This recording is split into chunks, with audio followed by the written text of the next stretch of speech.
Melton. Palermo. Rowe. Bagley. Harding. Here. Johnson. Johnson. Yeah. Mr. President. Here. Please rise for the pledge and invocation by Senator. Wow, I got a promotion. Yeah. You weren't supposed to announce it, Pete. I pledge allegiance to the flag of the United States of America and to the republic for which it stands, one nation, under God, indivisible, with liberty and justice for all.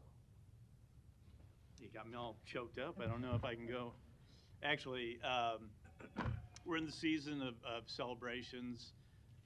Hanukkah just ended last night, so we hope all who participated and followed the faith and enjoyed those happenings had a good Hanukkah season. We have Christmas coming up, and for those who celebrate Christmas and other holidays, we wish the best for those, but especially for December 31st into January 1st and a new year. And even though it's just another day, it does mark an opportunity for all of us to reflect on the past as well as take a look at the future and make goals and work together toward those goals to make Omaha a better city. Thank you.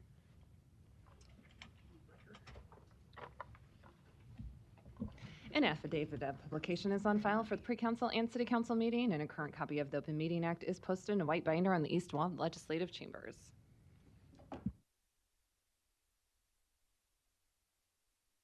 Remarks on our various items we have today. I'd encourage you to turn your cell phones off or at least turn them to vibrate. First, we have a presentation today and a proclamation to be read by Councilmember Bagley that recognizes the 125th anniversary of the International Alliance of Theatrical Stage Employees. Mr. Bagley. Thanks, Mr. President. Whereas in 1896, after roughly 65 stage hands working in the theaters and music halls in Omaha, Council Bluffs, Fremont, and Lincoln organized into a union, the National Alliance of Theatrical Stage Employees granted a local union charter assigning them the number 42. And by May of 1899, the local held contracts in Omaha with the Creighton Orpheum Theater, the Torcedero, the Nebraska Music Hall, Boyd's Theater, and the Bayou Theater. And whereas in August 1902, with the addition of the Canadian Stagehands Union, the union became international and the name was formally changed at the convention to the International Alliance of Theatrical Stage Employees. And whereas in 1908, in order to facilitate efficient administration under an increased workload, members in Lincoln were chartered into the separate local union number 151 and local union number 343 was chartered to cover cinema projectionists before merging with local 42. And whereas in December 2017, local 42 acquired an official home base for the first time, having purchased a Nebraska State AFL-CIO building located in South Omaha. And whereas the IATSE Local 42 currently represents 182 proud members and celebrates 125 years of struggles, sacrifice, and service, positively impacting the communities their members live and work in. And now therefore, we, the City Council of the City of Omaha, do hereby proclaim Monday, December 6, 2021 as International Alliance of Theatrical Stage Employees. In witness whereof, we have set our hands and caused the official seal of the City of Omaha to be affixed on this 7th day of December, 2021. I believe we have Ms. Stark here. Do you want to come on down and please, the podium is yours if you'd like to have any remarks, and then Councilmember Bagley can present the proclamation to you. Thank you, Destiny Stark, 11412 T Circle. Thank you, Mr. President, Mr. Bagley, and all our fellow council members. Thank you for your time that you spent on the proclamation and acknowledging our contributions to the city. This is our business agent, Bill Lee. Hi, Bill Lee, 2302 Victoria Avenue, Bellevue, Nebraska. Business agent for Local 42. Thank you very much. Should I Yep. go around? Okay. Thank you and congratulations. Thank you.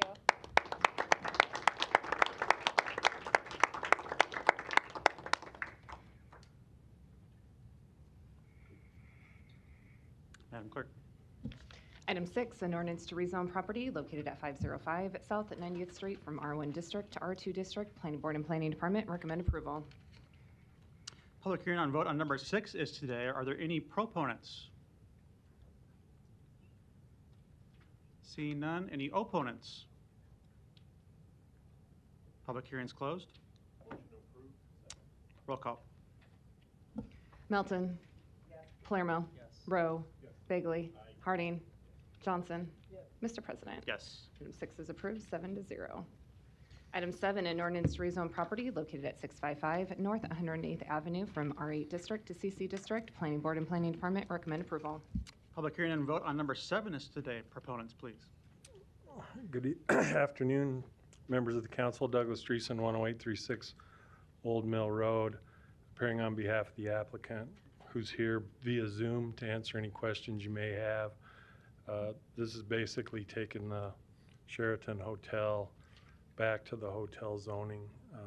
We had proposed, we'd changed the zoning for an assisted living project, and it's been decided to turn it back to a hotel instead. So with that, I'd answer any questions you may have.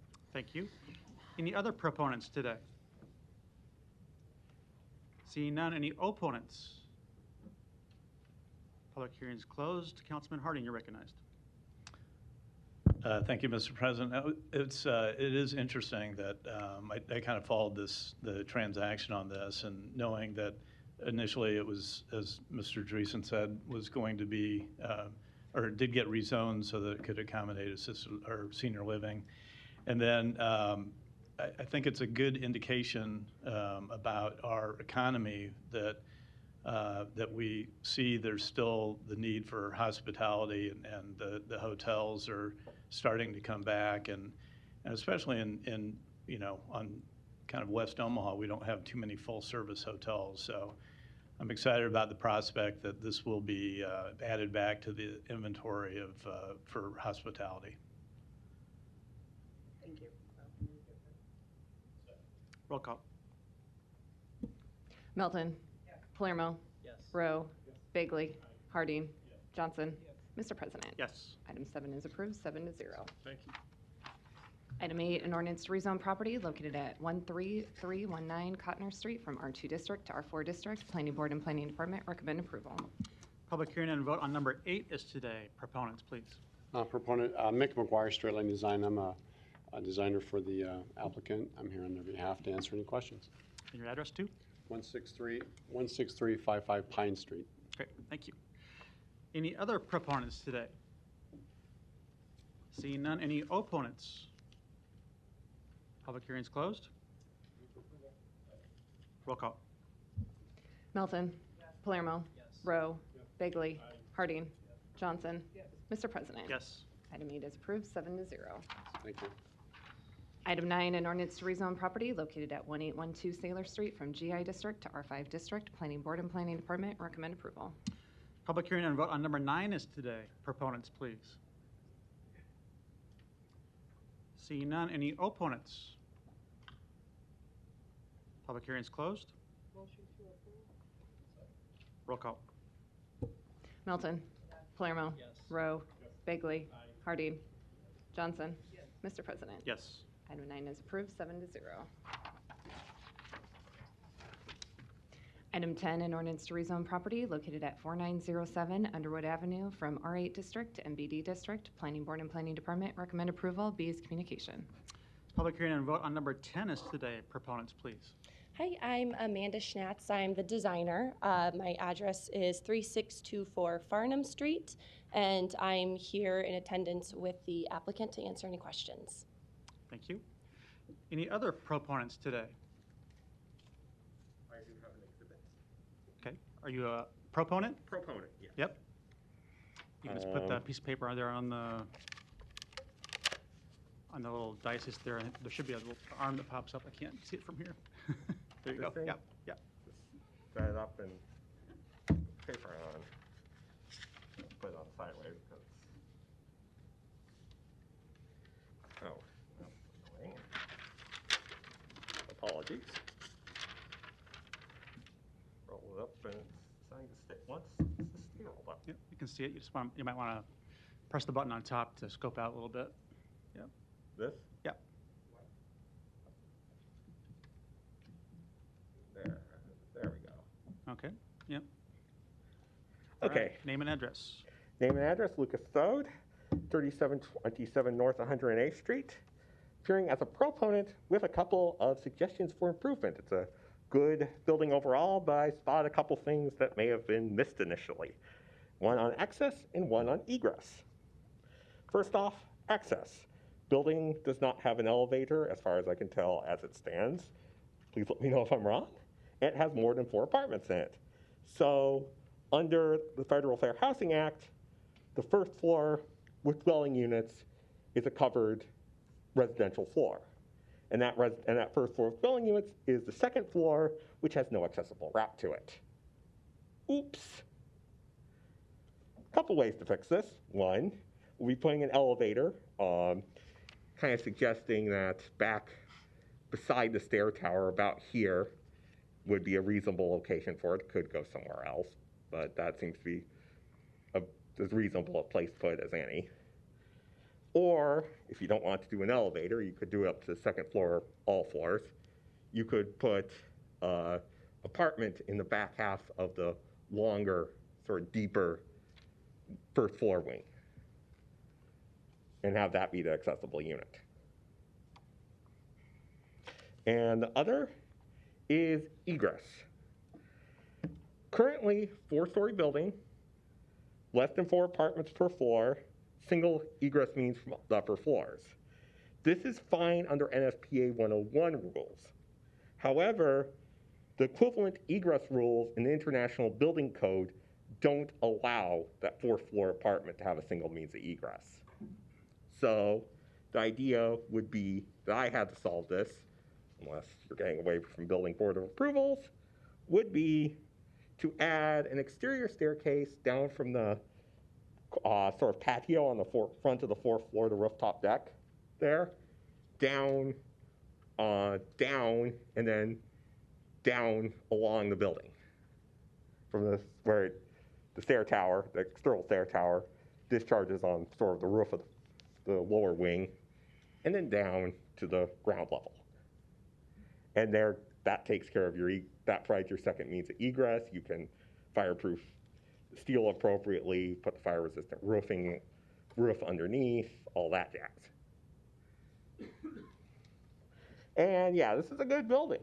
It's got a nice urban form to it. It's the next increment for the site. It kind of actually makes me think of what your grandparents would have built here had they been doing this, which is not a bad thing. And overall, good choice of materials. And I think it really fits the neighborhood in terms of what it's trying to do as a building. And that will be it. Okay, great, thank you. Any other proponents today? Seeing none, any opponents? Seeing none, public hearing's closed. I may have just a few follow-up questions for you, Amanda, if you're available. So this is in the Dundee area, right on the border of both my district and Councilmember Bagley's district. And as you know, we worked real hard in the Dundee Business District several years ago to renovate that business district, and also at the same time adopted a zoning overlay, one of the first in the city, the NCE overlay, that I think has provided for some of the design we're talking about here today. So maybe this might also be a question for Mr. Fanslaw, but in terms of height and appearance and material, is you're all in compliance with that NCE overlay, right, in this proposition? Yeah, to my knowledge, yes. Okay. I'll ask him that question too, but I'm pretty sure that's the case. But first, can you speak a little bit to the operations here? So it is a little bit closer to the neighborhood than some of the rest of the business district. So I had to have some questions about hours of operation, the parking, how will trash be handled, those kind of things. Yep. Yeah, those are all great questions. And I have some, I'll put some up on the projector here. The last city council meeting that we met at, some of the same issues were brought up in terms of parking and also trash in particular. There were some other neighborhood dwellers, I guess, neighborhood residents that also were curious about some of the hours of operation. And I know that the owners of the tenants that will be occupying the building are kind of working with the neighborhood in terms of making sure that their hours are not coinciding with, any sort of quiet time hours that the neighborhood might have established. In terms of parking, we do provide a driveway on the east side of the property that would allow tenants of the apartments to access the existing parking lot in the back. And so parking for the tenants of the apartments would be accommodated through the zoning requirements. And then there is some existing street parking as well that would be available for the retail. In terms of trash, too, I know that the owners are currently working with Waste Management to see what some of their options are. Our initial thought is that dumpster or rollable trash would be located in the back area off of the main streetway. Okay. Yep. And then you have a visual, don't you, with you that shows the I elevation? do, yep. And this might be a little bit updated from the last that you've seen. We'd have added some more context to this rendering to kind of give a little bit more understanding of the contextual, the neighborhood surrounding the building. Okay. And any confirmed tenants yet on the first floor there, or what's the idea in terms of what will be offered there?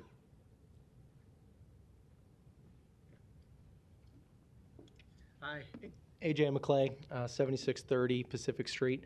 I'm one of the co-developers of the project. As far as tenancy goes, we have a few prospects in mind, but we haven't signed anything yet, and we haven't moved that forward in terms of operators.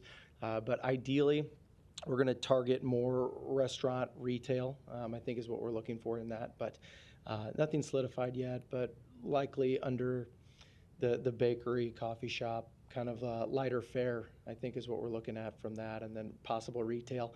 And Scott, who owns one half, he'll have one bay, I'll have the other bay. I think he does have somebody in mind, but I don't want to speak for him unless he's kind of solidified that. But our goal is not to bring in anything that would be bar-like or late night, but it's probably going to stay within the lunch to dinner range is probably what we're aiming for. Yep, sounds good. And then can you address the questions that just came up about access and egress and the need for an elevator or not? I'm sure that's something you analyzed in your work, right? Yeah, so we are kind of starting our initial code reviews on this. Obviously, the first step is to make sure that we can do what we want to do on the site here, and at that point, we'll start to get in and address those egress issues that were mentioned. Okay. Yep. Thank you. Yeah. And Mr. Fansock, can you just confirm those things too? It's all consistent with the NCE overlay and... Sure. Yeah, Dave Fanslaw, City Planning. Yeah, our initial review of the rezoning proposal is that it's in conformance, and we'll continue to make sure that it is through the building permit process.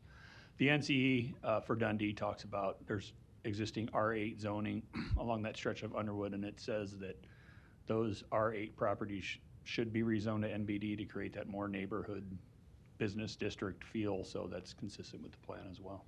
Thank you. And then, Mr. McClay, this might be a question for you. My last question. The applicant is, I think it's called Gander Company, right?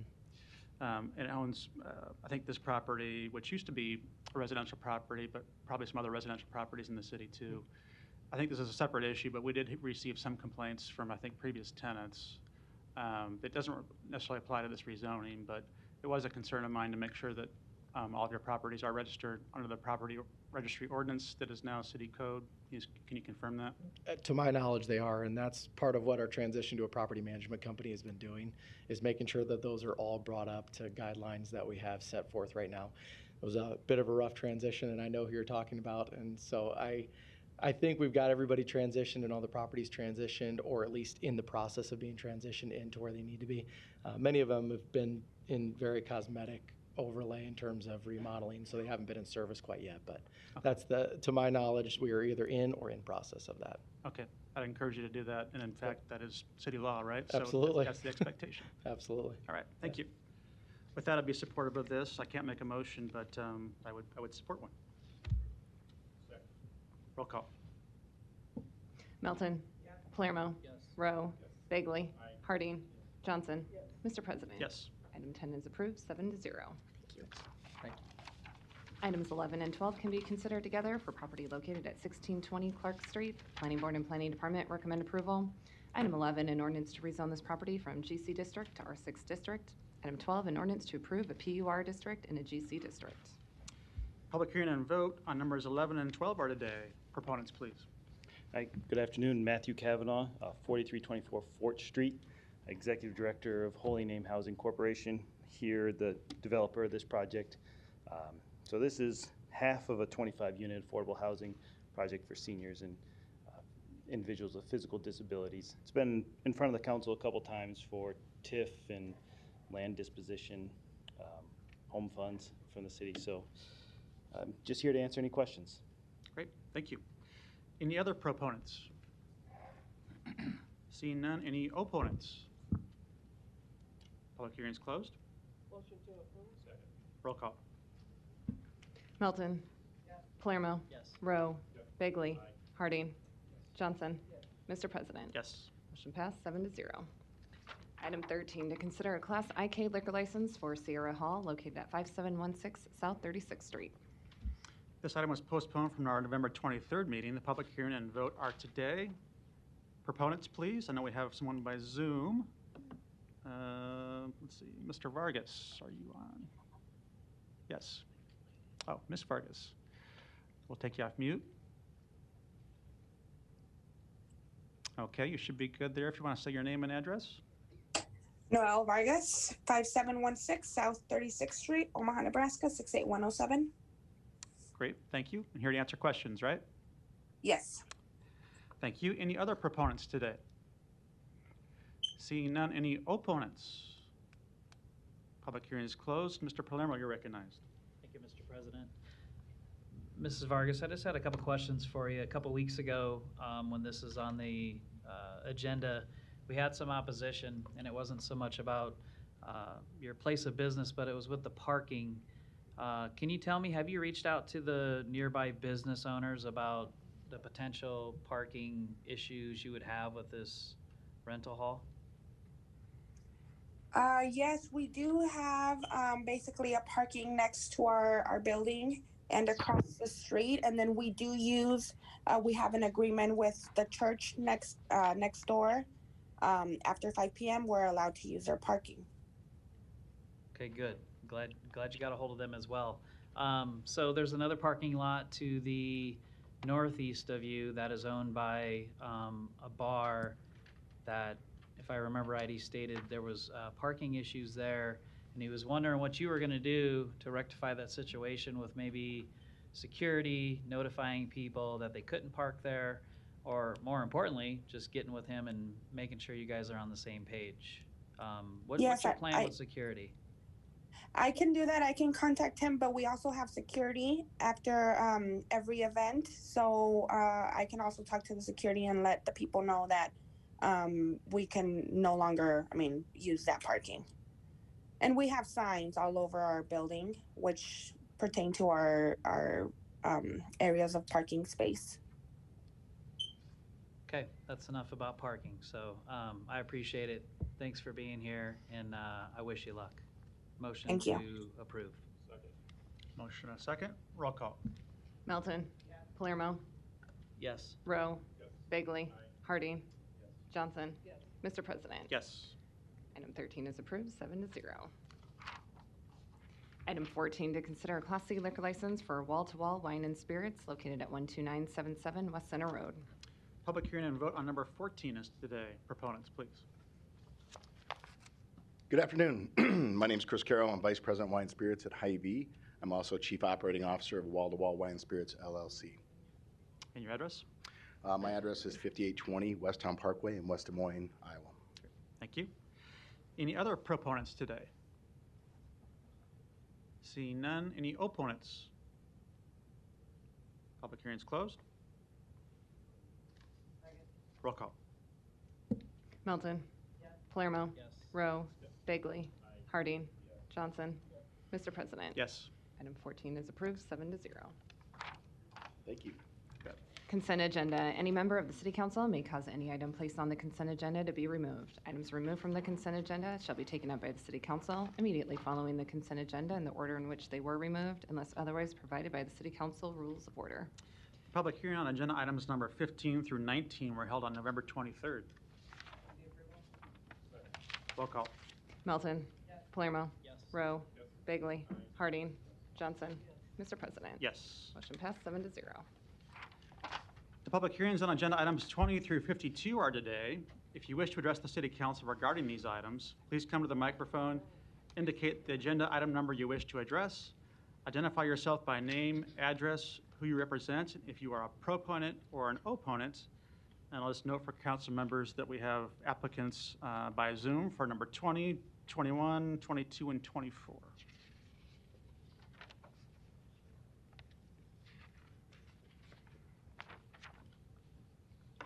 I'm Deputy Chief Michelle Bang with the Omaha Police Department, here for items 37 through 42. If you have any questions, I'm here to answer them. Address 505 South 15th Street. Thank you, Deputy Chief. Any others today?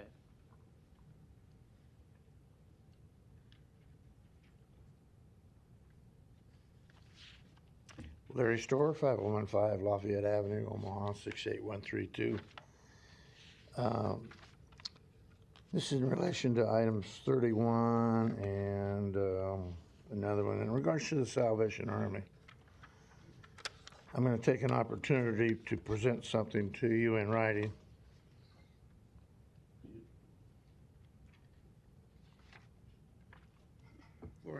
For inclusion into the public testimony on these items, mainly because they do a lot of good. But I think we need to remember as we're watching them ring bells for people and collect money for people, that the two boards of government in our civic building today, neither one had a proclamation or a resolution in regards to December 7th. We have forgotten all those that died in Pearl Harbor and since, and maybe even before that. So I'd like you to maybe come forward next week with a resolution in regards to this December 7th, Pearl Harbor Day. Thank you. Thank you. I think that's a good point, actually. Appreciate that. Any other testifiers on these items? See none, public hearings closed. There's a motion and a second. I would just make two notes before we vote that number 36 is the beginning of the Keystone Trail connection to Cunningham Lake, which is an important step.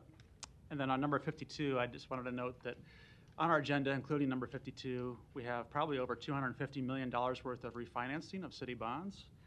So I want folks to know that that's something we talk about and have talked about this morning with numbers that large, but see it as a routine and very positive thing that the finance department has executed to refinance our bonds and therefore save taxpayers money. Mr. Harding, are you recognized? Yeah. In my memory, and I believe we also received our newest ratings from both Moody's and Standard & Poor's, which show the health of the fiscal health of our city, which allows the taxpayers, as we go to refinance these bonds, to save the taxpayers money. That's right. Good news today. No further lights. Roll call. Melton. Palermo. Rowe. Bagley. Harding. Johnson. Mr. President. Yes. Motion passed 7-0. Item 53, an ordinance awarding a contract to First Star Fiber, Inc. For the Omaha Mixed Recyclables Processing 2022-2031 project, alternate 2, with an estimated year 1 cost of $2,400,000. A's communication and support. Thank you. Mr. Palermo, you're recognized. Thank you, Mr. President. Wait for that to turn on. So first things first, I want to encourage everyone to continue to recycle in the city of Omaha. It's very, very important that we do that. But what we have in front of us is a bid, which I believe isn't the lowest based on the 10-year numbers. And of course, for some reason, we decided not to take the 10-year numbers. And it was decided that because of an error, I would call it a minor error, of the 72 pages that were turned in on the bid, that we're not going to have a competitive bidding. We're not going to have competitive bidding for this. We're gonna pick the company who just a year ago, the same exact people wanted us to pick the other company, and that's fine. But what I do know is it's not the lowest. I'm not going to argue that it's the best. They both can fulfill the job. I've been to both places, and not to simplify it, but it's it's sort of like trash. You take it out, your recyclable cart, and you go wherever you go, and you come back home and you want it gone. It gets picked up, it gets taken to a recyclable center, it gets sorted, and then it's just like a commodity market where it's sold. And both of these businesses know very well how to get the most money out of these products. So I know it's a lot more technical than that, but honestly, that's what it is. Use the cart's gone, and this product is gone, and it's all recyclable, and it's good. But what I do know is the contract from the one company, Nebraska Land, we were getting a rebate from, or at least money back in the bid. And the one that we're selecting, First Star Fiber, we would be paying them to pick up materials. So when I say it's not the lowest, it's not the lowest. So if you listened up next week or last week or 2 weeks ago, you heard everything I had to say.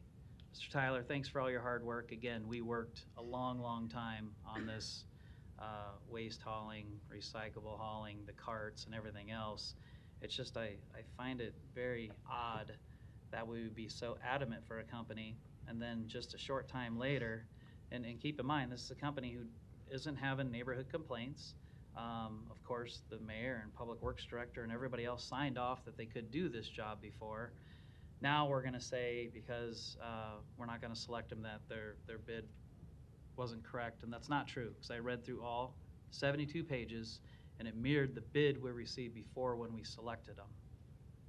So I see if there's other lights, I'll give somebody else a chance. Thank you. Ms. Melton, you're recognized. Oh, thank you. I'd prefer to have facts on the record. If Bernard Endenbosch could come down, I would appreciate it.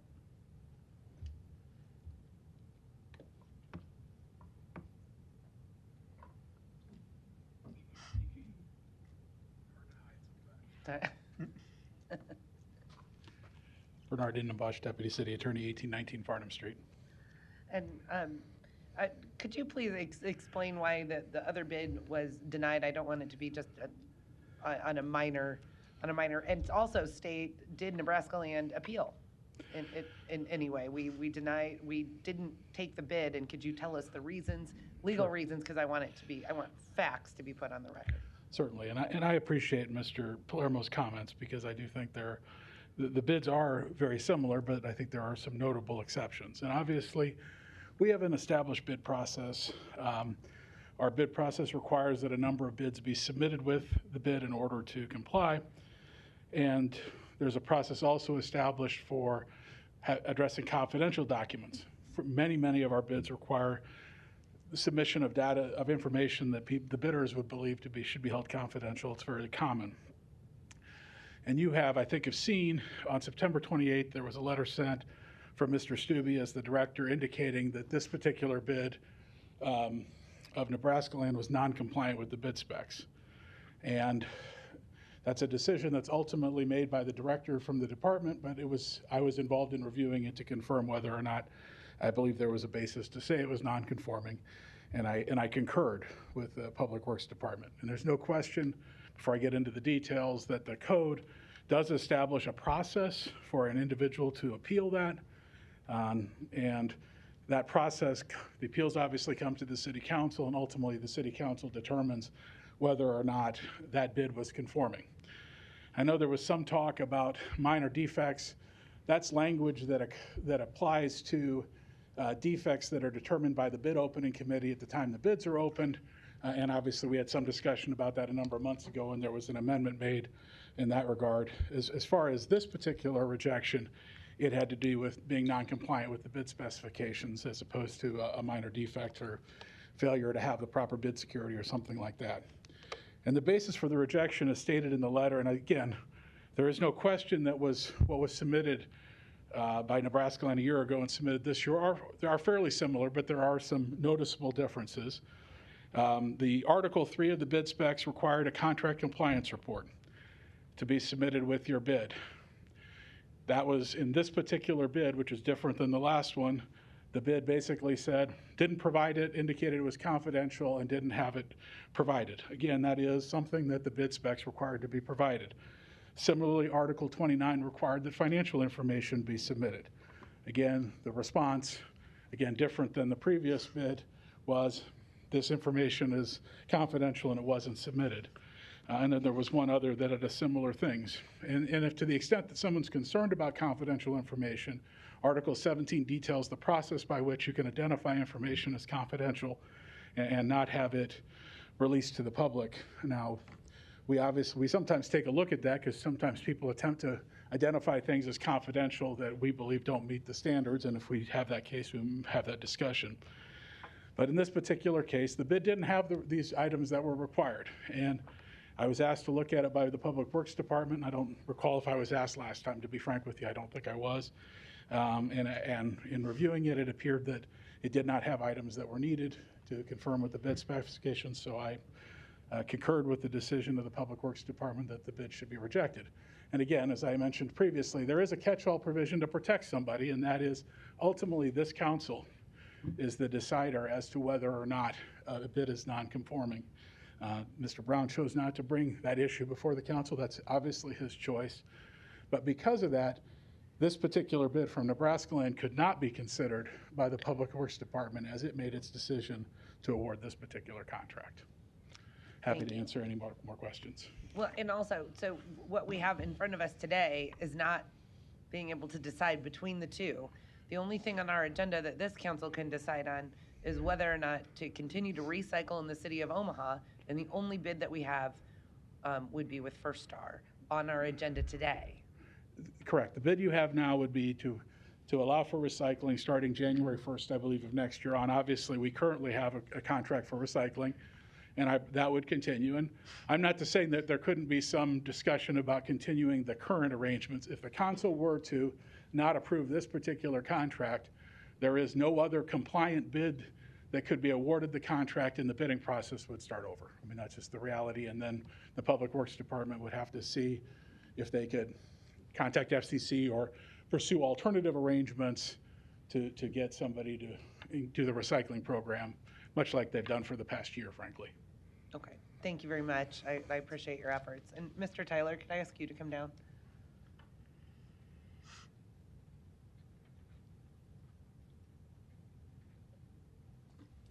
Jim Tyler, City of Omaha Public Works. Thank you. I just want, again, to be clear, that because I looked at the two bids, the only bid we have today is whether or not we're going to continue to recycle and use this bid. If we were to rebid, I think it would give people unfair advantages after we already see kind of what the bid is here. But there was a comment made that this contract clearly costs more than Nebraska Lands. And when you showed us the two bids 2 weeks ago, clearly it looked like it cost almost the same. It's just that one company charged more on one end and less on another, and the other company just flipped them. So on average, actually the cost to the taxpayer would be close to the same. Is that correct? So our analysis, just depending on where the recycling markets were at, okay, one bid was much better on the low end, one bid was much better on the high end. Those markets are actually coming down right now, so we're protected on the low end with the current bid that's out there. So the current contract actually is more beneficial to us in this current market? No, let me restate that. Okay. Right now, the markets are good. They are trending down. They're down even in the last couple weeks from what we saw, but they're still good. Okay, they're still kind of on the high end. However, for a few years, they were well on the low end, and we are much better protected on the low end by the bid from First Star than we are from the bid we had to reject. And I just kind of wanted to be clear on that. There's essentially, though, there's not a whole lot of difference, and it's really market dependent. Is that correct? I think market dependence is a very good way to express it, yes. Okay. Thank you, Mr. Tyler. I appreciate that. Nothing further. I just wanted to make those things clear. Mr. Palermo, you're recognized. Thank you, Mr. President. And that's exactly right. We have one thing in front of us. Due to the way the bids were dissected when they were opened, and for the longest time at the city, it was always lowest and best. It did not matter. That's all we were drilled in, lowest and best, lowest and best. And sometimes bids are all rejected and they're rebid. But what happened a few months ago, on the record, so this is factual, we had a company that we wanted, but They didn't submit the proper bid. And back to the beginning of time, it would have always been rejected. And so what happened was we made an amendment, and I don't remember because I don't have it in front of me. It's like 10-110, but we do have the city attorney here who would tell me what that number was and what date that amendment was made, that from that point on, it changed things for me. If you could tell me, Mr. Kuzi. Matt Kuzi, City Attorney. I told you that 2 weeks ago. I was pretty close. You are pretty close. The amendment, I believe, was sometime in May, proposed by yourself and Councilman Festerson to clear up the language about what a minor defect is and what is not a minor defect. If I recall, the specific issue addressed in that amendment to the ordinance dealt with checks, business checks, being an issue for submitting bids. And now Bernard's heading my way.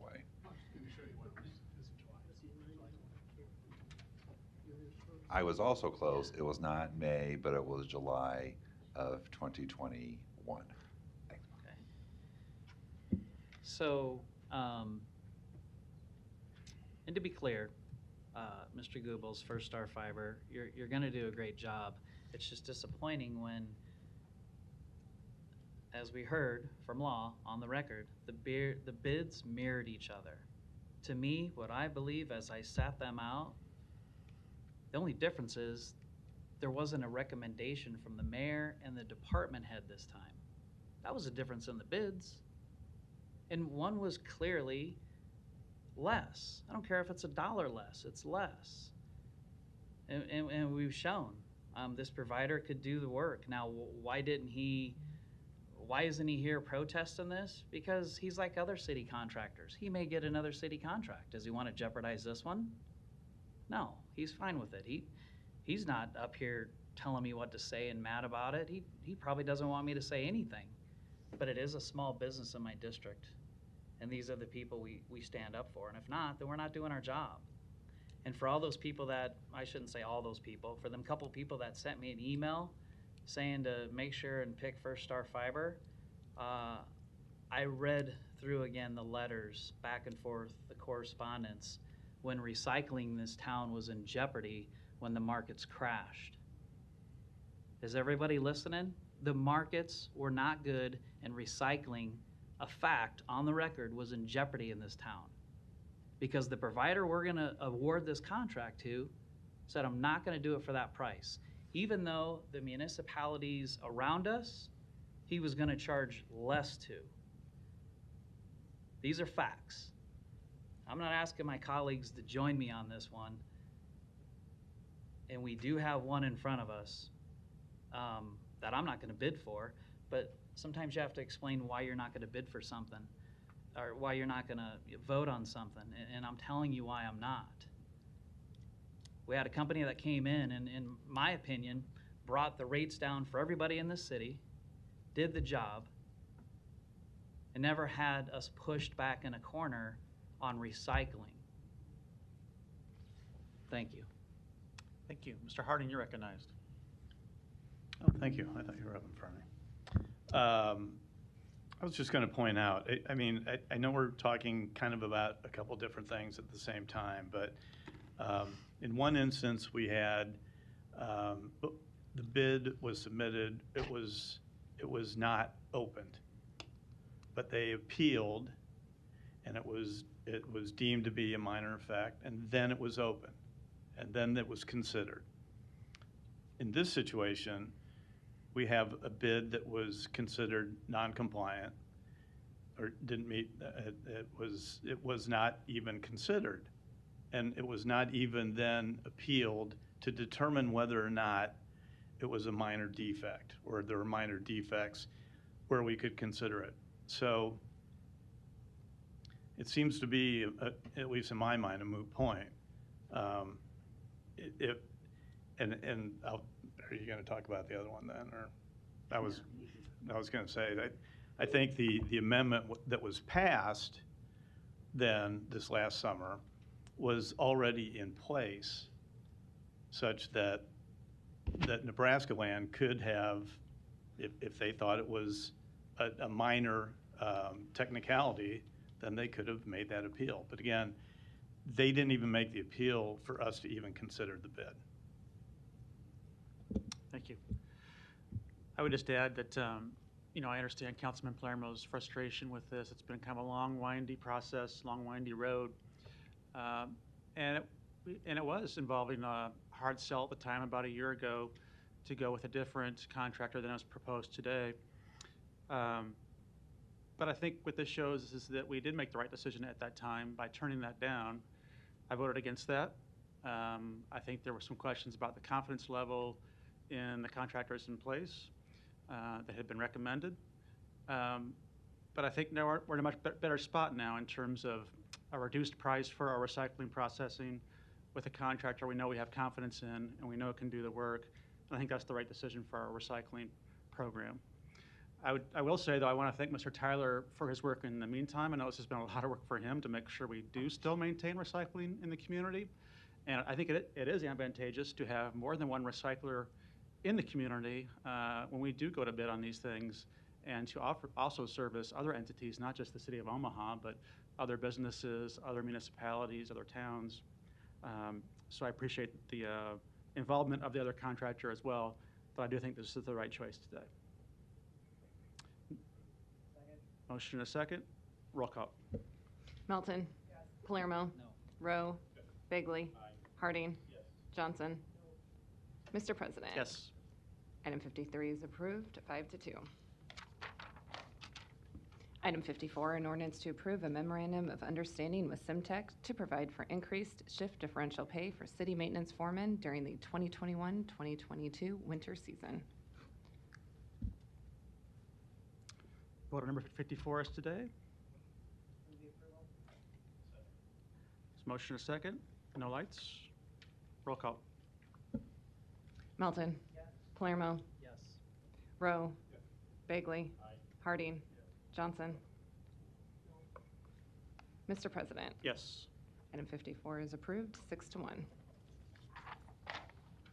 Item 55, an ordinance to approve a memorandum of understanding with the Nebraska Public Employees Group, Local 251, to provide for increased shift differential pay for street maintenance employees during the 2021-2022 winter season.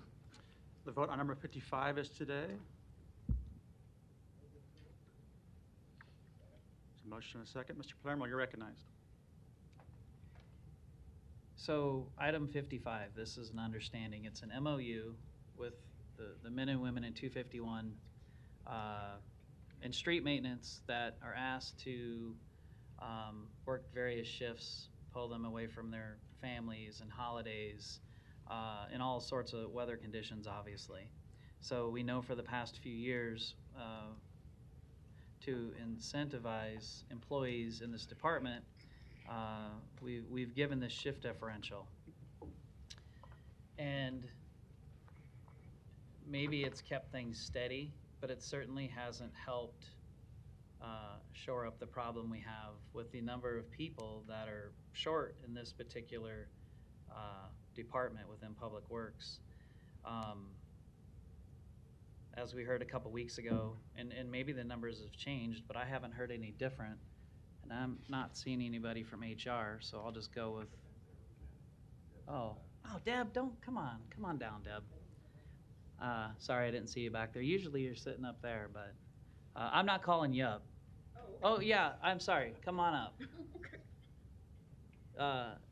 Clarify, 2 weeks ago you told me we were 66 people short in this particular department. Where do we sit today? As of Monday, we have 49 total vacancies as of Monday.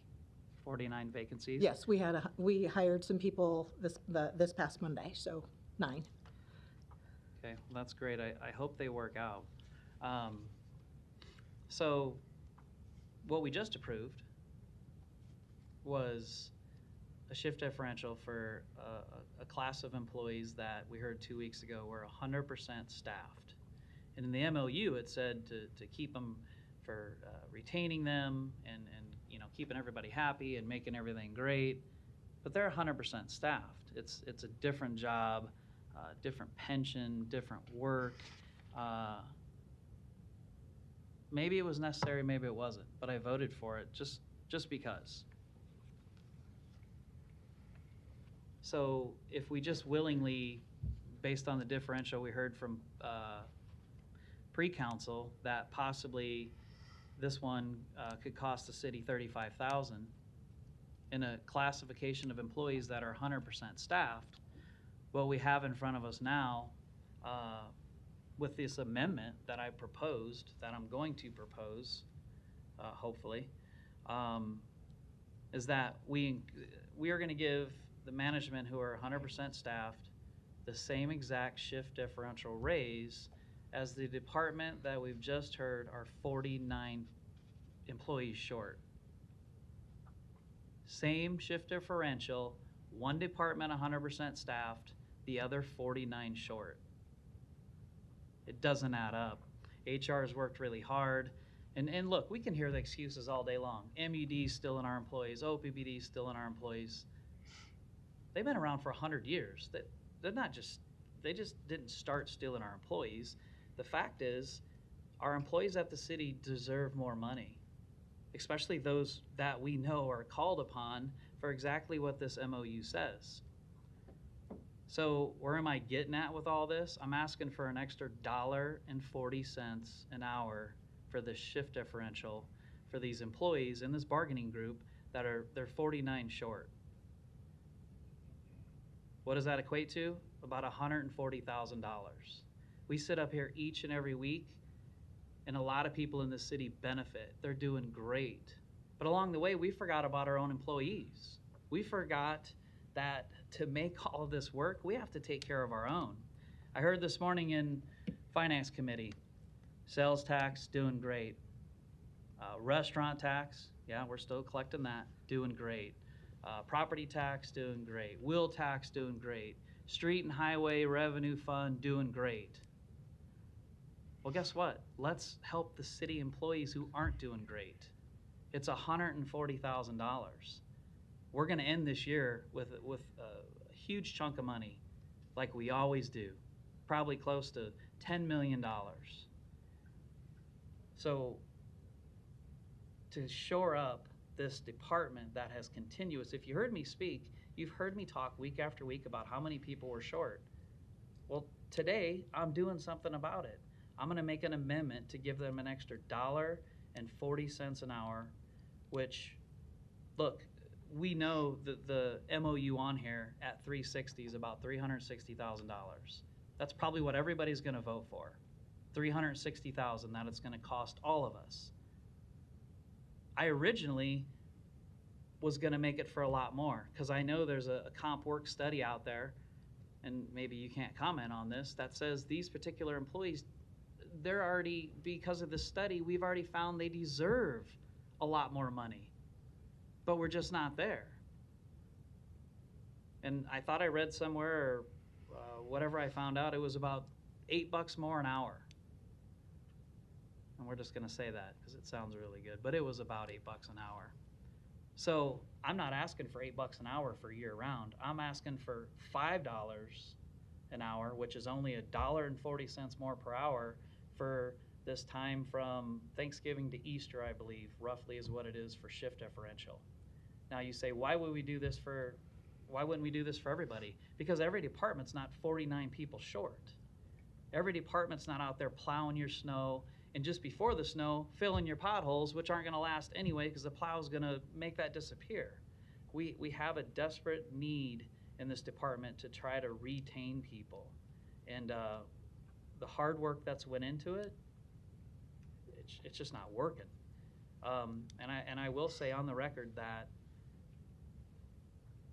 if this amendment gets approved and we didn't see a difference in numbers, I won't bring this back up again next year.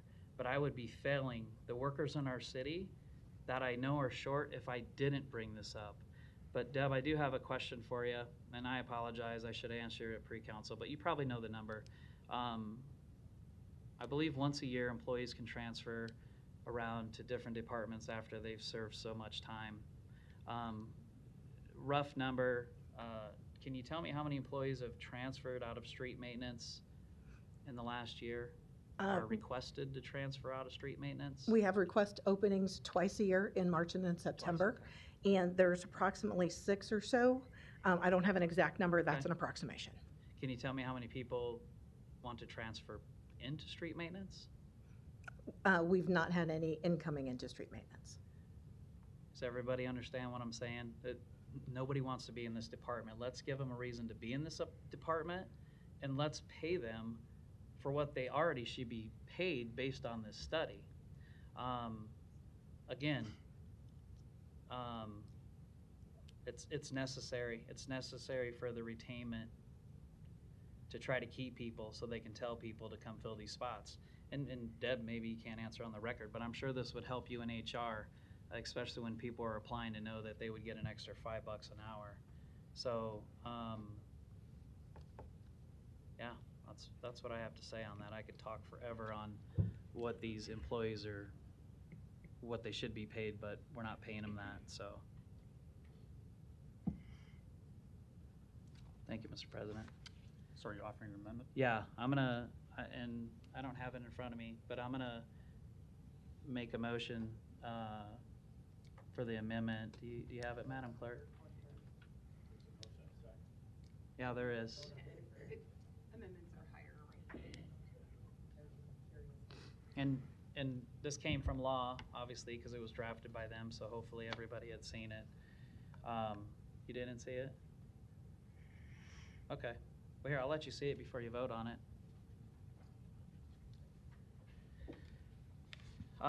Anyway, motion for this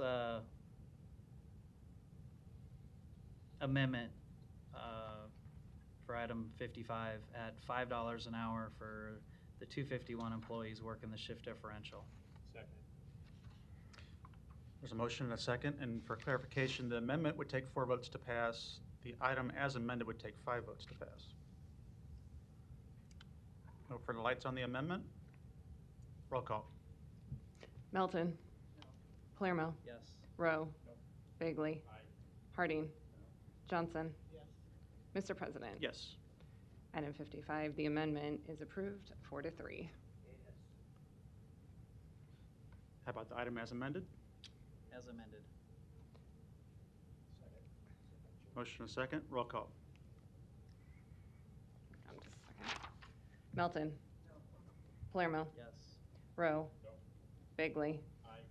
Harding. Johnson. Mr. President. Yes. Motion fails 4-3. So realizing that that might occur on the 4-3 votes there, that item is not adopted, but what can still be done today would be the following procedure should council members wish. This item could be, we could have a motion to reconsider this item that would require a second from those that did not prevail, so that have to be council members Harding, Rowe, or Melton, and that would require 4 votes to pass. If reconsidered at this meeting, we would then suspend the rules and have a vote on that, which requires 5 members to pass. And if that passes, then the motion could be made, and the item number 55, unamended, could still be passed today, and would require 4 votes. If it's the desire of the council to dispense of this issue today and make sure that there is some differential payment that occurs to these workers. I'd like to make a motion to reconsider number 55 without. Second. There's a motion and a second. Is there a light or a question about that? Nope. Okay. Oh, Mr. Palermo, your light's on? Yep. Yep. Okay, so just so I'm clear, just so everybody's listening, we're gonna approve $360,000 for shift differential, just like we did for the foreman. But there are people that don't think $1.40 an hour for these hardworking men and women at 251 is necessary. So what they're saying is 49 employees short, hopefully, that all those people that we just hired stay within the ranks of street maintenance is okay. These are the men and women who work on your roads every single day, not just in the winter. They're filling potholes in the summer, plowing snow in the winter. So keep in mind, everybody listening, we have already approved and will pass $360,000, but we won't give another $140 to get to that $5 an hour. for our city employees? I save money every week in here and nobody listens. And now I want to put money into our employees and nobody's listening again. Unbelievable. No further lights on the motion to reconsider. Actually, I've got my light on. Do you? Mr. Hardy? I've got actually a question before a comment. So procedurally, I want to make sure that, so if we end up not passing this in some form today, what would be the process to bring that up at a future date? The reconsideration is the process to bring it forth. But if we reconsider it today and it doesn't, and nothing happens, so that's my question is there a period of time for which we could not bring it back? Correct, yes. You could renew it, but there's a 60-day waiting period for that. Okay. You don't want to do that. All right. So I do want to say one thing about the differential pay that I hope we pass today. This went through the Human Relations Department. It went to the Personnel Board. I'm sorry, Human Resources, thank you. Went to the Personnel Board. It's a memorandum of understanding that was agreed to by the parties. There was no opposition from anyone at Personnel Board about the amount. And there wasn't any here today either. So I think we do ask a lot of these employees. It takes a lot of time away from family. And that's why we're wanting to have this differential pay. So I'm hopeful that we're able to provide that additional pay for those shift employees, the shift differential for this period of time. And that's why I'll be supporting the reconsideration. Thank you. Mr. Palermo, you're recognized.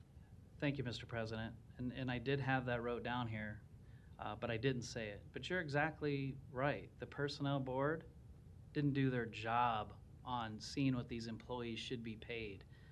HR is trying their hardest, but it's not working. The reason we are losing employees now is because of the wage difference. So this is another way to try to help the 49 people we're short, because I guarantee you're going to hear it again. You've been hearing it for 4 years. You finally have me advocating on behalf of trying to do something different. So a year from now, we don't have to see, and don't get me wrong, we're never going to get to zero. That's not possible. It's not the way the job works. But year after year, when there are this many people short, Ms. Sander, I got a question for you. So people that are listening can understand this, how minimal this $1.40 is. You're 49 employees short in street maintenance. What happens to their budgeted positions? What happens to all that money that we would be paying if them employees were in place? We would be paying salaries to those individuals if they were employed. So Correct. since you're short 49 people, those salaries are not being paid out. That money sits in the budget. Thank you. So the money for these 49 people that aren't in the spots that they're budgeted for, it's sitting in the general budget. The money's in the general budget. The $1.40 is in the general budget. I'm not asking for $10 an hour more. I split the difference from that comprehensive wage study to what we were going to give them automatically anyway. 49 employees short. That money that's budgeted for these positions that aren't out working on your roads, the money's in the general budget. It's there, folks. It's there. I should be asking for more. Anyway, I'm not going to have to respond to people on why I didn't try to give them more money, but people up here will have to. Thank you. Mr. Begley, you're recognized. Thanks, Mr. President. So in looking at the work that HR has done to try to fix through the process of collective bargaining, I know you're still at the table, Deb. This issue has preceded several of us on this council from sitting, and it's been dealt with in the past, And I think Councilman Palermo's point that he made very clearly this morning and now is those 49 positions, there's not money coming out of the budget because you can't fill them. I think this is the third year, right, that we've had an MOU with Local 251 to raise that differential pay, is that right? Yes, that's correct. The third year with Local 251, the second year for Simtech. And to Councilman Palermo's point that I think he amplified very clearly is it's not working because the positions aren't being filled. So that's the reason why I supported his amendment to do that. And I will be supporting 55 as it's written before us today. But I know you're working hard trying to get those filled. But if, in understanding how the CIR works, that some positions are overpaid and some are underpaid. And this one, clearly, with the multiple years that you've had dozens, it's fair to say I would characterize dozens of vacant positions with street maintenance. So trying to fix that long term, I get that's what you're trying to do, but that's why I supported Councilman Palermo on this, to really try to raise that up and to appreciate what the work the street maintenance people do during snow plowing. If it's a bad winter, they're going to be out there working long hours. So I'll be supporting number 55 on our agenda to at least raise it for the 360 and hope that you have good luck at the bargaining table to try to get that problem fixed. Thank you. Mr. Palermo, you're recognized. Thank you, Mr. President. So you might ask yourself, why is the president of 251 not here? Why was it okay for this MOU to be approved through these processes? Well, because this is from me. This is from somebody who sits here knowing where the problems lie.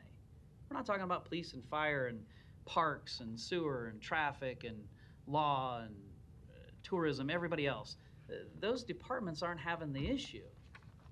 This came from me. This came from an amendment that I see necessary to help close this gap of openings. Now, you know, on our agenda, we got hundreds of millions of dollars of stuff on here. And again, we find ourselves talking about the peanuts, $1.40 an hour. So that's why those people aren't here, and that's why I just kind of skipped along, because they didn't have somebody like me knowing where the problems lie. They lie in street maintenance. We need to do everything we possibly can to fill these spots. And if we're not doing it, then we failed, and we're not listening. Thank you. There's a motion to reconsider and a second on the floor that requires 4 votes. Roll call. Melton. Palermo. Rowe. Bagley. Harding. Johnson. Mr. President. Yes. Motion passed 7-0. Next, we would need a motion to suspend City Council Rule 10A that allows this to be reconsidered at this meeting. And this requires 5 votes to pass. So can I motion for my amendment again? No. I mean, I guess you could. Roll call. Melton. Yes. Palermo. Yes. Rowe. Bagley. Harding. Johnson. Mr. President. Yes. Motion passed 7-0. So the motion's back on the table, number 55 as proposed. Motion and a second. Mr. Palermo. The reason I keep popping on this light, because I cannot drive this home enough. We're approving $360,000 for shift differential. I'm asking for 140 more. I've given you every single thing from revenue telling me we're in great shape to 49 budgeted spots that are back in the general budget. We just approved $35,000 for a department that's 100% filled. I can't stress this enough. Thank you. Thank you. Mr. Rowe, you're recognized. Thank you, Mr. President. I do have one concern. I think my concern is about each of us getting involved in labor negotiations when we have people that do that, professional people that do that, and they're working to come up to the right numbers. And I'm going to trust that they're going to come up with the right wage numbers to fill those positions. And so I think that's why I'm going to support the 360. I think that makes sense, but I'm going to limit it to that. Thanks. Thank you. No further lights. There's a motion and a second to approve number 55, which should be the $3.60 per hour for differential pay. Roll call. Melton. Palermo. Yes. Rowe. Bagley. Harding. Johnson. Mr. President. Yes. Motion passed 7-0.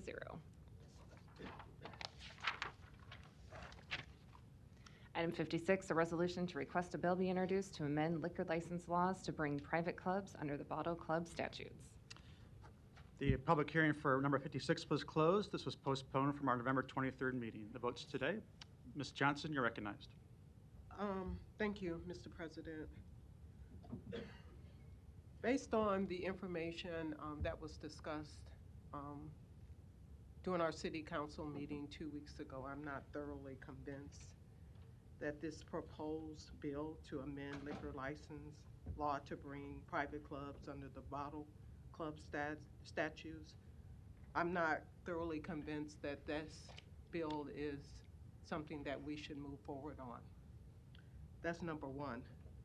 Number two, the definition of bottle club, that would also bring us into looking at fraternities, professional organizations, and other number of organizations. And I don't think we've spent enough time to consider that and how that would impact other entities when we're trying to address this issue. And lastly, we decided during this meeting 2 weeks ago, city council meeting, since it was only 4 social clubs in Omaha, Nebraska, that was being impacted by this, that one of them happened to be in District 2, and I agreed to meet with that social club along with the BID, and at the same meeting, I denied or suggested that help was not needed from the law department, nor my colleague, Ms. Melton, for this meeting to happen in District 2. The person that was leading the charge of the BID, Ms. Goodwin, heard that was not in opposition during that meeting, that she would not attend if that were, if the law department and Ms. Melton did not attend the meeting. She was in compliance with that. When we reached out to her to have that meeting with the social club, to be neighborly, handle our own affairs, which is what community is all about, which is what the city should be all about. We should not present situations where we are creating an atmosphere of division. And right now, North Omaha, it would appear, based on decisions, conversations that are being made, that there is outside forces that is trying to divide North Omaha. We've had several meetings where constituents have come up to the mic and stated that they wanted to be included in conversations that impacted their livelihoods, that they were taken aback, were somewhat remiss by other entities coming in North Omaha without asking what their needs are, but yet we still find ourselves in that same space where we're still debating what's best for North Omaha.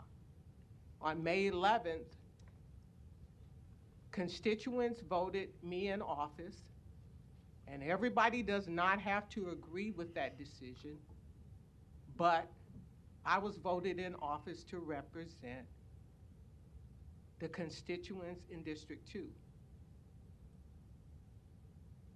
District 7, District 6, District 5, District 4, District 3, District 1 representative were not voted on by residents in District 2 to be their representative.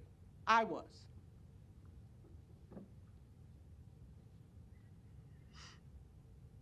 If there is a concern about crime, concern about nuisance, then that's something that we as a community need to address. We should be given the opportunity to address it within District 2 without making it larger than life. We also have an issue in District 2 that has been going on for 3 years or longer regarding the homeless, panhandlers. So much so that I was involved in a meeting last Friday where the owners of the Holiday Inn were concerned about individuals being outside defecating, cussing, and making it very uncomfortable for their customers to have places to come and stay as guests in their hotels, as well as their employees feeling comfortable coming in. Now, those issues stem from outside issues. No control of the hotel. To what end do we blame or hold responsibility of what happens on the outside of an establishment to the owner? To what end do we do that? I see this social club in District 2 having the same like situation as Holiday Inn. We have young folks in their cars outside of this social club that are congregating. Why? Because they have no other place to do the same thing in District 2. Do we need help in District 2? Yeah, we need help. How about helping us get places for young folks to hang out in District 2? As city government, that's our responsibility to provide those tools for all residents. We want to deal with the real issue? Let's deal with that issue. Want to deal with the real issue? Let's deal with poverty issues in North Omaha. No jobs. Food desert. Want to deal? Want to help? How about deal with that?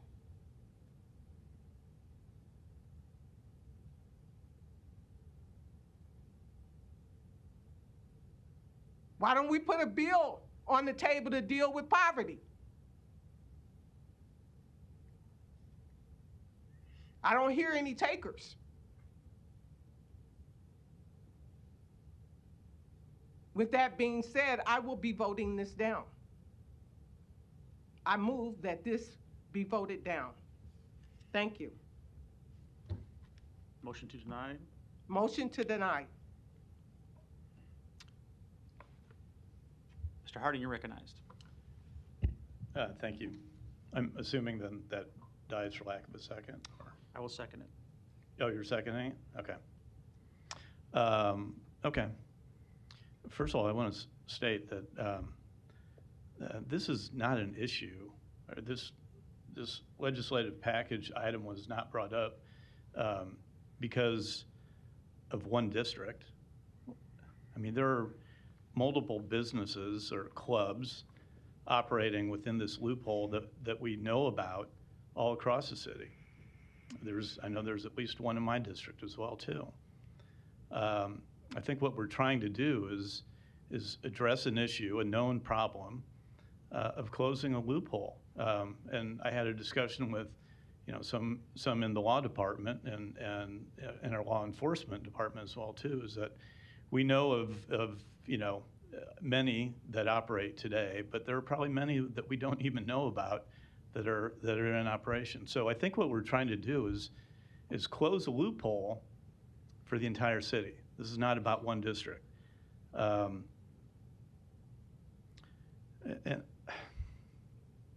we are one city. Yes, we're elected by districts. but we all represent all of Omaha. As a matter of fact, on our agenda later on today, on the first reading, is our redistricting for our districts for the next city election. There are constituents in District 6 today that will be in District 5 the next time around. There are constituents in District 2 today that might be in District 1 next time. I mean, the premise, I think we need to make sure that we're not thinking in silos. We're a connected community. What happens in one district or in one area that shouldn't happen in any area. Conversely, something that happens that's a benefit in an area of town should happen in every area of town. I think we need to make sure that we're not so parochial in our thinking, that we're not moving the city together forward. This, again, is not about one district or one club. This is about closing a loophole for the benefit of the city of Omaha. One other thing.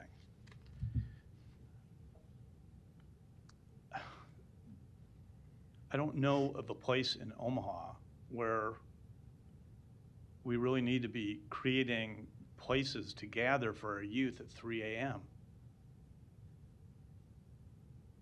I know where my parents thought I should be at 3 a.m. in the morning. I know where I want my kids to be at 3 a.m. in the morning. Thank you. Ms. Melton, you're recognized. Thank you. I had no idea when I put this on. I met with somebody and realized that we had a problem in multiple clubs all over our city. And it was a problem that I addressed a few years ago with the unanimous support of the city council. In regards to our problem, I know I worked with President Festerson, also Councilman Jerem and myself, all worked on trying to get that bottle club bill passed. And so, and in fact, I think that there may be a lot of people operating, as Ms. Johnson alluded to, you do need liquor licenses for alcohols. In fact, fraternities actually need to get a liquor license if they're having a party where they're allowing anyone from the public. So I just want to make sure we aren't giving some bad legal advice out there. When I have my fundraiser at my church and no one's paying for the alcohol, I sign and pay for the liquor license for that. So many organizations, if you do have that and you're serving alcohol, you do have to get a liquor license to do so. And I did receive, Ms. Johnson, I did receive your email stating that I was not allowed to come to the meeting, and I didn't attempt to come. In fact, I was somewhere else this weekend anyway. But I did receive your email stating that I was not allowed to attend the meeting, as this is District 2 and I should not make myself a part of this because you stated that it should be this community. I just want to let you know I am a part of this community. I believe the community is a citizen of the city of Omaha.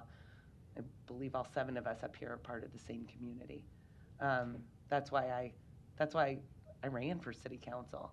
And, you know, and it's not just next time. In less than 30 days, constituents who are in Mr. Festerson's district are going to be in mine, or mine are going to be in his, and there are constituents that are in yours that are now going to be in Mr. Begley's, and Mr. Begley's citizens are going to be in yours, and vice versa.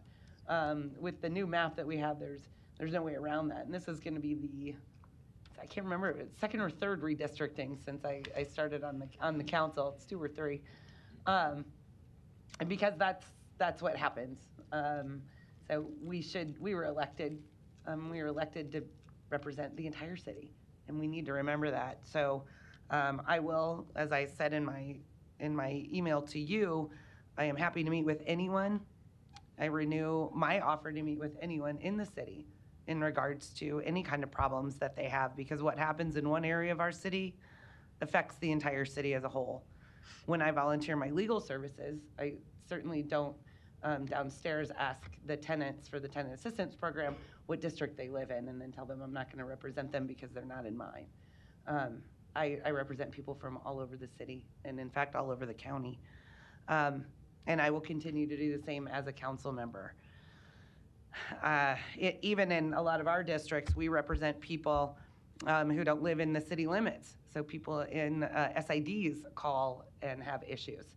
I helped somebody with try and stop a giant pole for a cell phone tower pole that was going in on a golf course, just a giant hideous pole that we were able to move somewhere else. They benefited another school. We were able to work on that. They weren't technically my constituent, but people need help, and people, I think, want us all to work together in order to get those things done for our city. So I look forward to working with all of you as we attempt to find balanced solutions for business owners, social club members, social club owners, residents in our city. I am sure that together we will be able to continue the progress and development that is occurring all over our city. And so I will continue to keep my door open, my phone line open to anybody in any district if they would like to call me. But in regards to the problems that have gone on in this area, we do need to do something. And I mean, passing a legislative package that goes to the legislature, I mean, we don't need the city council approval to do this. The liquor commission can get a senator to put it on there. So it doesn't have to be our city council. So this can be voted up or down. Either way, this can be accomplished anyway. But I just want to make sure we know that there was a citation issued because people inside the Los Diablos Club on November 27th of 2021, there was a fight. There were at least 50 people outside. The fight started and occurred with people that were inside the club. I'm not sure how old the people in the club were, but this was at 4 o'clock in the morning. So any young people, I mean, I even think of my own 21 and 28-year-old. I still think of them as young, and at least by 4 o'clock, I really do hope that they're back in their apartment in bed and not hanging out, at least fighting and drinking somewhere. So I can't think of anywhere for young people to hang out at 4 in the morning anywhere out west, and I really do hope that young people will try and find their way home before 4 in the morning anywhere in our city. But there were numerous citations. There were at least 50 people outside.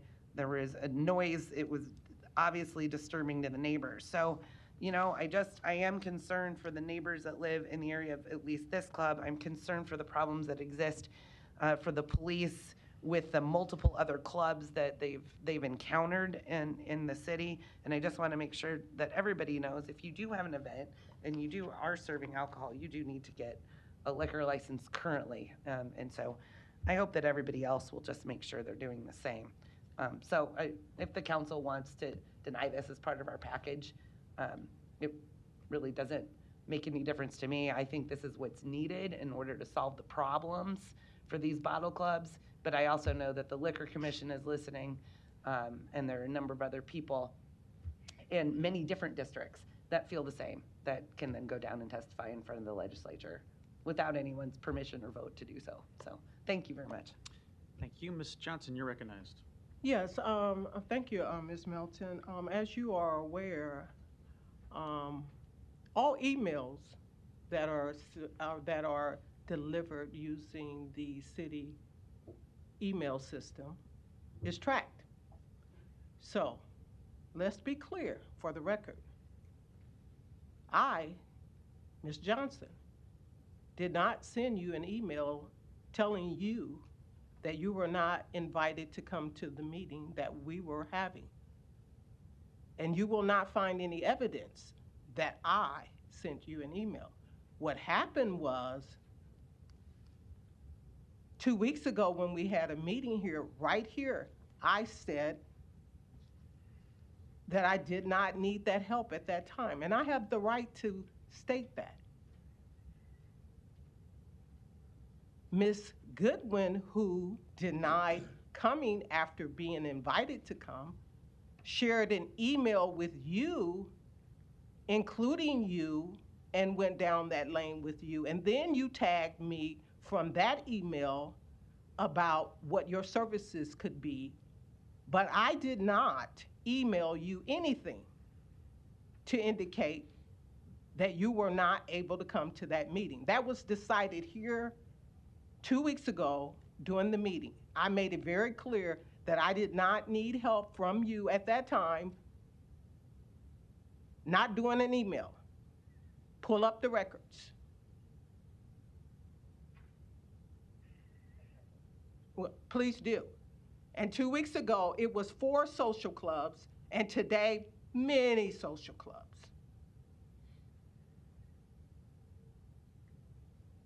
How different 2 weeks makes.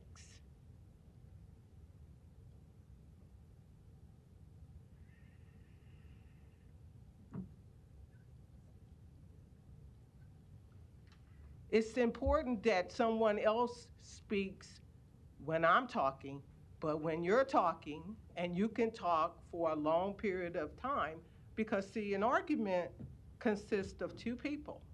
There's 2 sides to an argument. 2 sides. And just because you speak for 20 minutes on something does not negate what I said. It doesn't. And it's interesting how when I'm speaking, then all of a sudden, the conversation needs to be shut down, something else needs to happen, we need to vote or whatever. Be respectful of me when you're talking. I'm not making any of those comments that the conversation needs to be tapered off or we need to vote. Be respectful of me. That's all I'm asking. Be respectful of me when I ask to work things out in my district. Be respectful of me. I would be to you if you asked to be respectful to you when you wanted to work things out. If you had made a request to work things out in your district, I would be respectful to you. That's called teamwork. That's called getting along. But instead, we favor someone that made an argument here in this room last week, then turned around and decided not to even attend a meeting in a neighborhood in which she feels so passionate about, but refused to even come and meet with the individuals that she was having a problem with. But she was so passionate about the problem, but not unwilling to come and have a conversation with the individuals to work it out. I find that very difficult to believe that someone would do that, especially when they're running a business improvement district. And also assessing this same club for fees for being a part of the business improvement district. I wonder how often she talks to the social club.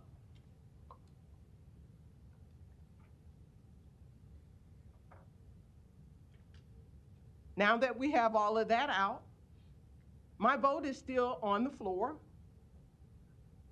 I move that this is voted down.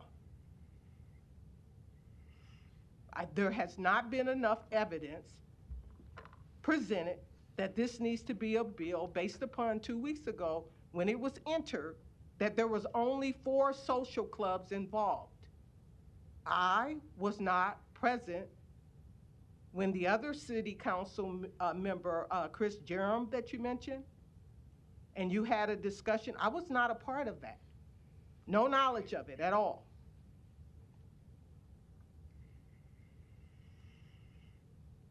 Please help District 2 by creating unity in District 2 and not division in District 2. Thank you. Thank you, Mr. Rowe. You're recognized. Thank you, Mr. President. I just had some questions just for clarification on my own part. The way I understand this proposal, we would be instructing Jack, our city lobbyist, to take this bill for sponsorship by a state legislator, right? Correct. And then that would be passed by the state legislature.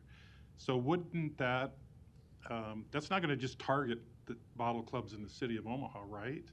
Wouldn't that target bottle clubs in Kearney, Central City, Gering. It would impact all the bottle clubs across the state if it were to be passed by the 49 members of the legislature. And so I'm not sure I understand why all of the targeting toward business or District 2 or District 6 or wherever. I think it's a statewide recommendation for Jack to say, and he might not find a legislator to carry the water. Rich Pauls might tell him to pound sand. I don't want to carry that. I don't know that. But that's all we're asking him to do, is just take it to the legislature and see if a bill could be introduced and discussed and talked about. We're not going to pass the bill here. It's not anything that we're going to do that's going to impact Los Diablos or Club Omaha. We're not going to be able to do that. That's got to come from the state through the Liquor Commission. So I'm going to vote for it. I just wanted to let you know why I am. It's not anything to do with anything in Omaha. I think it's a statewide issue. Thank you. Mr. Bagley, you're recognized. Thanks, Mr. President. I got a question. I'll wake Matt up back there. Are you awake up back there, Matt? Matt is the law department. Matt, if we don't act on this today, a state senator can still prioritize this or make it their bill. Is that correct? Absolutely. Okay, and this is a recommendation to our lobbyists, if we vote for this, to have the city lobby state senators to enact this, correct? Your position would enable Mr. Chaloa to act on behalf of the city in an official capacity to lobby for the bill, arrange testimony on behalf of the bill, and to essentially state to any senator who would ask Mr. Chaloa affirmatively what the city's position is on a bill of this nature. Thank you. So I sit on the law committee with my colleagues, Councilmember Palermo and Councilmember Melton, and we did have good discussions on this about 25th and Ames, the motorcycle club up there, Los Diablos. And there was good discussion, at least in this chamber, on people that came and testified outside of the young folks that come and congregate there after hours. So at this time, and I appreciate Councilmember Melton's work on this, I think her intentions are sincere, but I'm not going to support this just at this time because I think we can monitor this, and if there's state senators that want to take it up in the Liquor Commission, as Councilmember Melton said, they can do that as well. But the one thing I'll say, I think in the spirit of debate we had here today, that communication really is a key within neighborhood associations or BIDs. It's okay that people disagree, but there's got to be that communication, even if the person you're going to talk to, you're vehemently opposed to what they say. But the minute we have two ears and one mouth and we forget about one of them, we have trouble.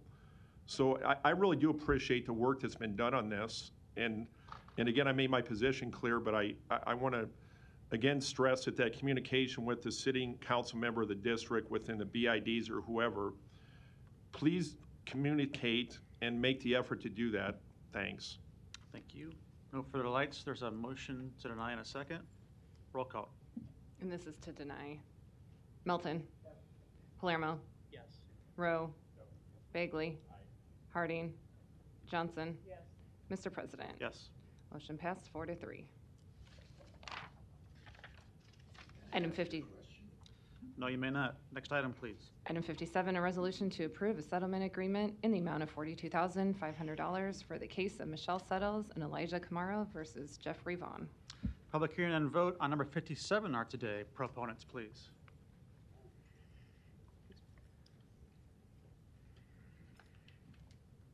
Deputy Chief Michelle Bang, Omaha Police Department, 505 South 15th Street. I'm here as a proponent and to answer any questions should you have any. Thank you, Deputy Chief. Any other proponents on number 57? Seeing none, any opponents? Public hearing's closed. Roll call. Melton. Yes. Palermo. Yes. Rowe. Bagley. Harding. Johnson. Mr. President. Yes. Item 57 is approved, 7-0. One public hearing can be held for items 58 through 60, ordinances to acquire private property for the Coal Creek CSO 202 Phase 2, 70th Avenue and Spencer Street Sewer Separation Project, Signal Infrastructure Phase C2 Project, and 2022 various signal projects. Public hearings on number 58, 59, and 60 are today. Proponents, please. Seeing none, any opponents? Public hearings are closed. One public hearing can be held for items 61 through 63. Planning Board and Planning Department recommend approval. Ordinances vacating the southern 100 feet of South 89th Street, the alley east of North 18th Street between Corby Street and Ohio Street, and Madison Street from 25th Street. Public hearings on number 61, 62, and 63 are today. Proponents, please. Seeing none, any opponents? Public hearings closed. Item 64, an ordinance to accept the bid from Alexander Lawn and Landscape, Inc. for grounds maintenance at the street maintenance facilities in the amount of $23,026 for a period of 1 year. Public hearing on number 64 is today. Proponents, please. Seeing none, any opponents? Public hearings closed. Item 65, an ordinance to accept the bids from Alexander Lawn and Landscape, Inc., All Seasons Turf and Tree, LLC, and Choppers Lawn Service for grounds maintenance mowing of city right-of-way. Public hearing on number 65 is today. Proponents, please. Seeing none, any opponents?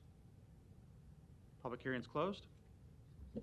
Item 66, an ordinance to accept the bid from Safety Guard, Inc. for guardrail and fence repair not to exceed $50,000 for a period of 1 year.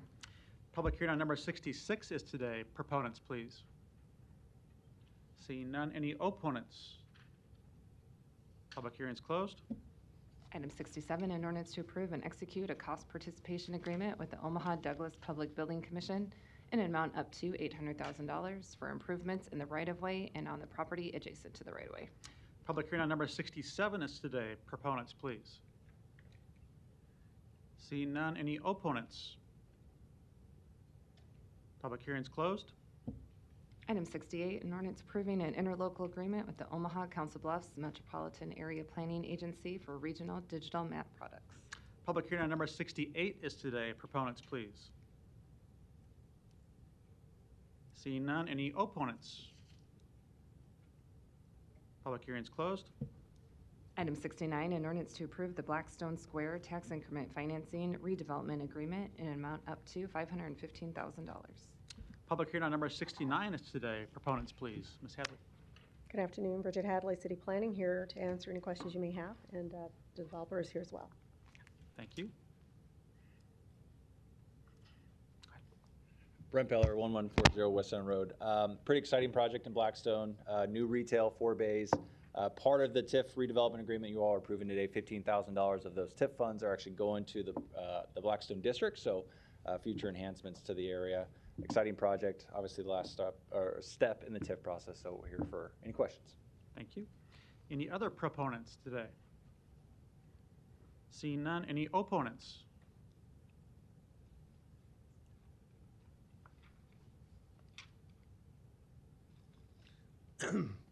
Larry Storr, 5015 Lafayette Avenue, Omaha, 68132.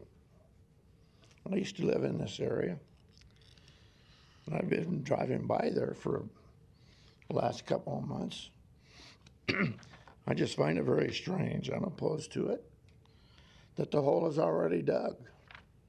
I didn't walk down the street to see what address was exactly that address, but I see a big project going on there, and there's a big hole in the ground already.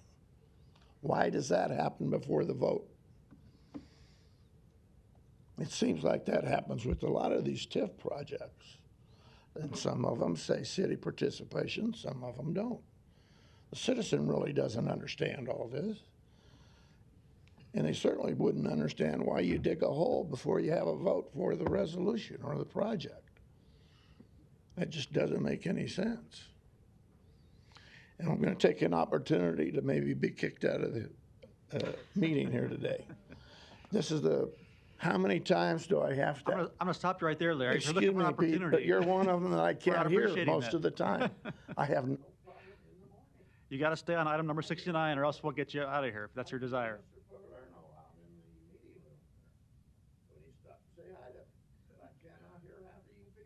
In the afternoon. I do not understand the difference.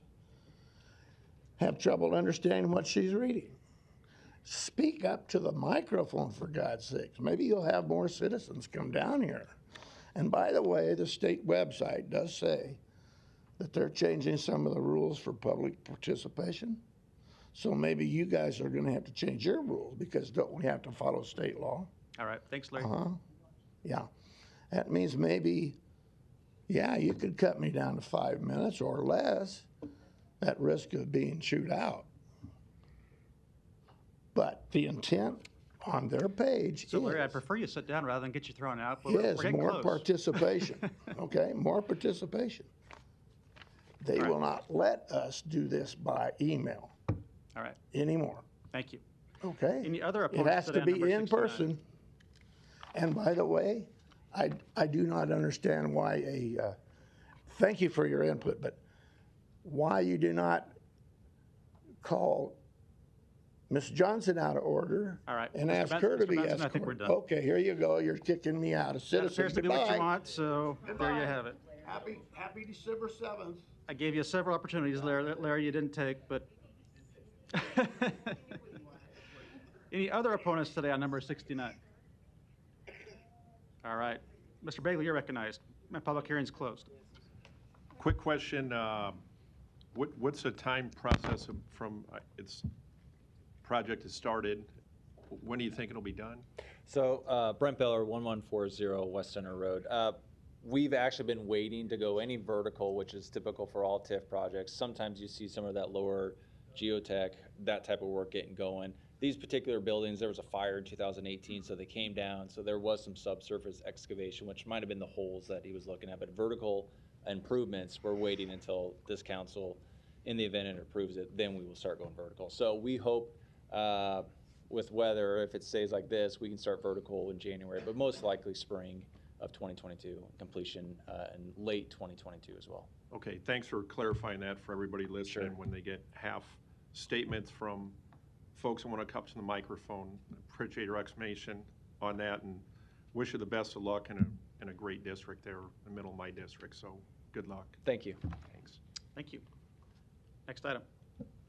Item 70, an ordinance to approve the Habitat for Humanity 9 NAAF tax increment financing redevelopment agreement in an amount up to $1 million. Public hearing on number 70 is today. Proponents, please. Bridget Hadley, City Planning. If I may, I just would like to, for the benefit of the public, answer a question that Mr. Storrs, thank you, asked about the language of city participation. That specific language is referenced in our TIF redevelopment project plan council documents on the cover letter. And so if you were to go to page 17 of this council agenda and look at either 82, item 82, 83, 84, go halfway down, it says, and authorizes the city's participation through the allocation of TIF. So that's specific language for the resolutions related to the TIF redevelopment project plans. When it comes to the agreements, which are the ordinances, there's different language used. So for the item before at 69 and for this item, it says the agreement authorizes the use of up to. So just distinguishing the language is that same language he's looking for is only mentioned in our cover letters of our resolution. So with that, just ask for your approval. Thank you. I appreciate that. And to the question of why does construction sometimes start to take place? It's on the developer's risk, and anybody can do what they want with their property before an approval is actually given. Case in point would be Crossroads right now, which is totally demolished and prepped for development, but not totally approved. Other proponents on this item? Ken Marr, Area Director for Habitat for Humanity, 1701 North 24th Street. The construction of 26 new homes in the neighborhood action in fact for the construction year 2022. Thank you. Any other proponents on this item? Okay, Ms. Hadley, one more time. Sorry. Just to that point about construction, the law, community development law does allow certain TIF-eligible costs, demolition being one, to occur beforehand, so before the approval. So that is a TIF-eligible cost that by law is allowed. Thank you. Any other proponents on number 70? Seeing none, any opponents to number 70? Seeing none, public hearing is closed. Mr. Harding, you're recognized. These comments are not directed to any one individual. But if there is anyone who could not be here today for whatever reason, they can watch the replay of this and understand some of the questions that sometimes get posed. The response from Ms. Hadley, which was very informative, and that way those who want to know what the answers are to the questions can certainly get that by watching the replay of this. Thank you. Next item. One public hearing can be held for items 71 and 72. Item 71, an ordinance to approve a master health services agreement with Blue Cross Blue Shield of Nebraska for health claim administrative services. Item 72, an ordinance to approve an addendum to the amended and restated prescription benefit services agreement to provide pharmacy benefit management services. Public hearing on items number 71 and 72 are today. Proponents, please. Deb Zander, Human Resources. I also have with me Kristen Cavill, who's our benefits manager, and we've done the RFP and the review for both items, and we are asking for your approval and here to answer any questions you might have. We also have representatives from Hub International with us today. If you have questions for them, they can answer those as well. Thank you. Any other proponents today?